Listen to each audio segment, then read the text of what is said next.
Hello guys, it's Brian here. We are going to recap the NASCAR Cup elimination race from the Roval here in just a moment. Before we do that though, I just want to say I'm recording this as I'm watching the Cowboys game, and wow.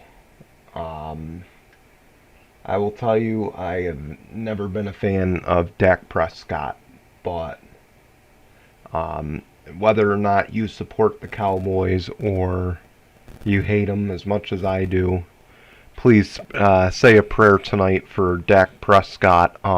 Breaking news, of course, he went to the locker room. It looks like he got his cleats stuck and his ankle went. He broke his ankle. There's no question about it. It was a it was just a gruesome injury. I don't even want to show you the photo. If you want to see it, by all means look at the replays, but I will not show it for the fact that it made me sick.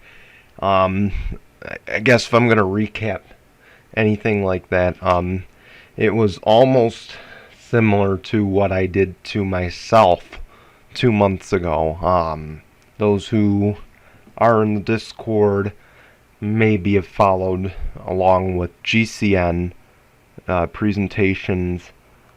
I suffered an ankle sprain last month playing football. I got my cleat stuck and turned.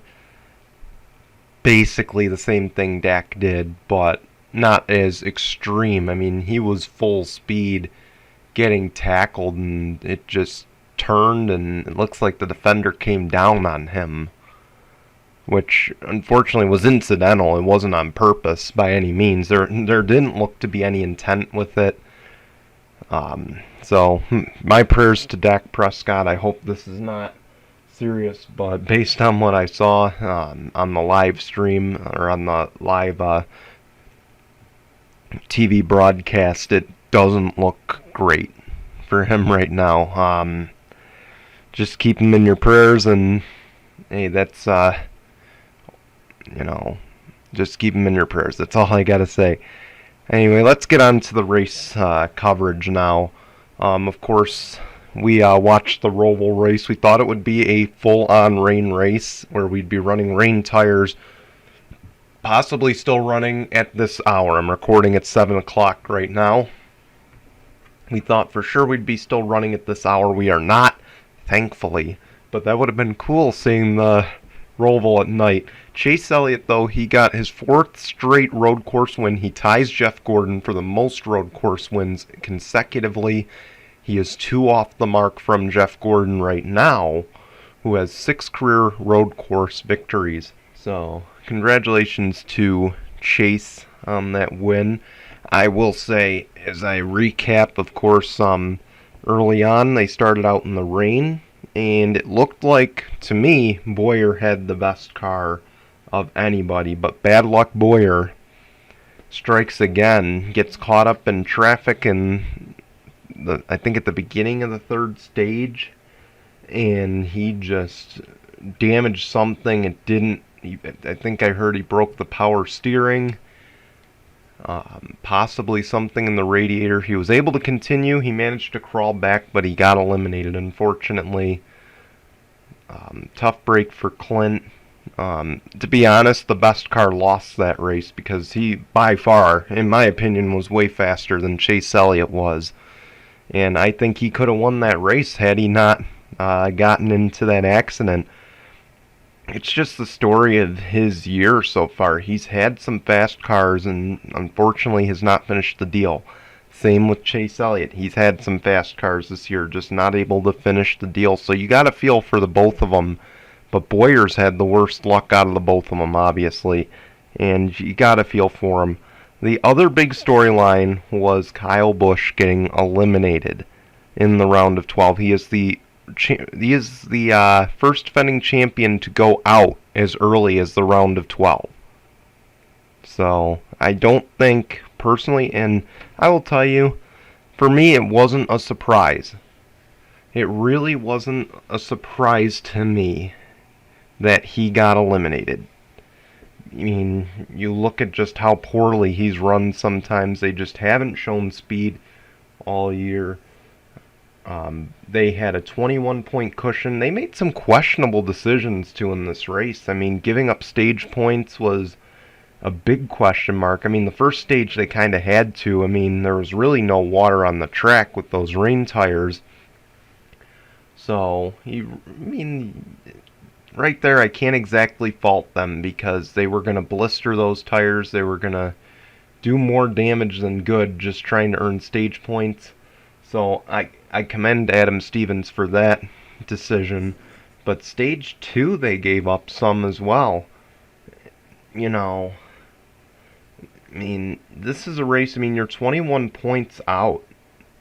Why would you sacrifice stage points there?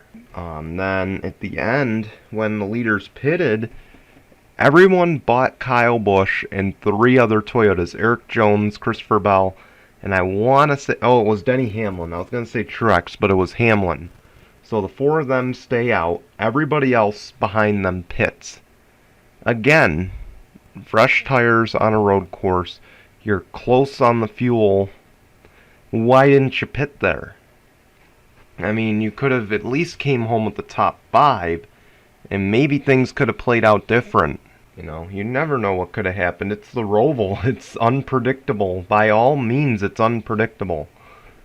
So, just some questionable decisions by Adam Stevens. I get it. You're trying to go for broke. You're trying to win the race by staying out, but you did yourself more harm than good there. I mean, granted, they didn't have the speed that Chase Elliott had. They didn't have the speed that Clint Bowyer had. So, you know, you can't exactly blame them there, but it's just, I mean, and another thing that kind of costed Kyle Busch, not that Chase Elliott wasn't going to run him down. Let's face it, Chase Elliott was going to run him down. I was going to say Kyle, but Chase Elliott, he was eventually going to get around those Toyotas. You wonder, though, were there team orders there at the end to say, hey, Christopher, hey, Eric, hey, Denny, we need to stay out here. We need to try to help Kyle Busch. You know, keep that 9 back as far as he can. Make him use up those tires trying to catch Kyle. So that way it's more of an even fight. Maybe that's what happened. I'm not going to say it did happen. So maybe that's what played into it. Because look at how hard Christopher Bell raced Chase Elliott there. I mean, I'll tell you, if there was a team order for that, Eric Jones failed that team order because he battled for the race lead. It dragged Chase Elliott right into it. And Chase Elliott just kind of ran away with it from there. I mean, there were a few cautions, but, you know, maybe a few cautions could have cost him. I mean, but he was unbeatable at the end of that stage, or in the 3rd stage. And again, I thought for sure Clint Bowyer would reel him. You know, I thought if Clint Bowyer didn't get the damage he sustained, he for sure would have been in that running for the win. And I got to give credit to Alex Bowman, too. He ran really well in that race despite the damage. He was in it for the most part. Excellent driving for Bowman. Of course, he will advance to the round of 8, joining Kevin Harvick, Denny Hamlin, Brad Keselowski, of course Chase Elliott, Joey Logano, Martin Truex, and Kurt Busch. Yes, you heard it right, Kurt Busch in the round of 8.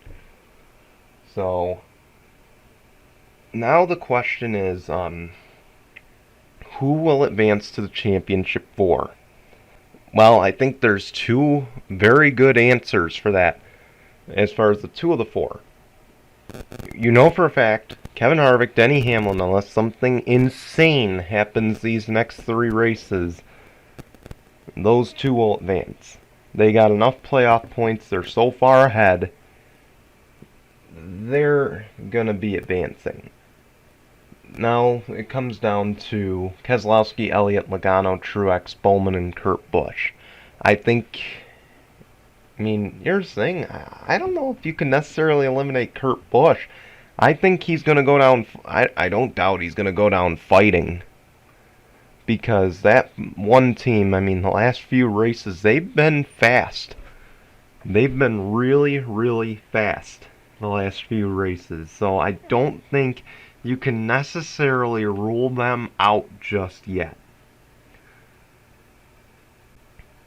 I think they're, starting to hit, I think they're starting to get their stride here.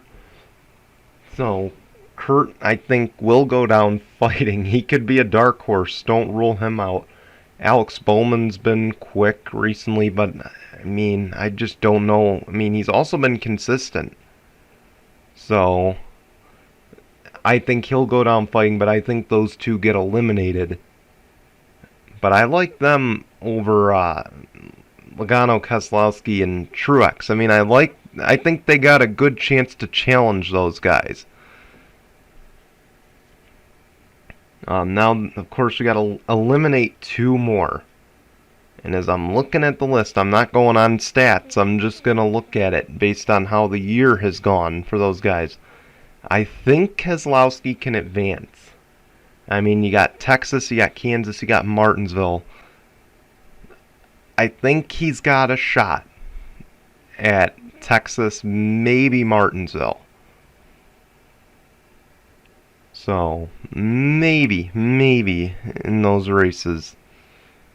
I mean, Truex, I think it's going to come down to Martinsville. He's going to have to win that race to advance, and I think he can do it.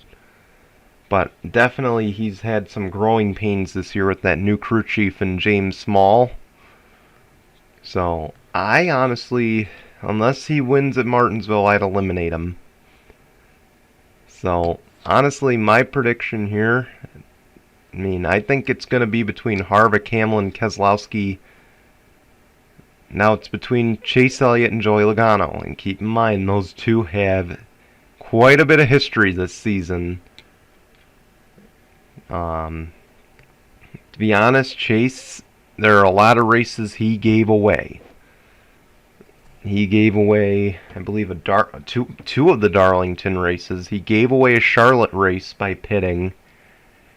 He gave away a Bristol race by wrecking.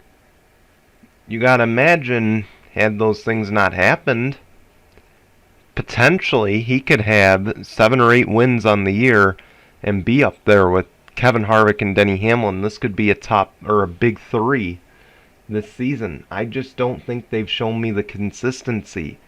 And Logano of late, he's been good. He's been quiet good. And I think this round suits him.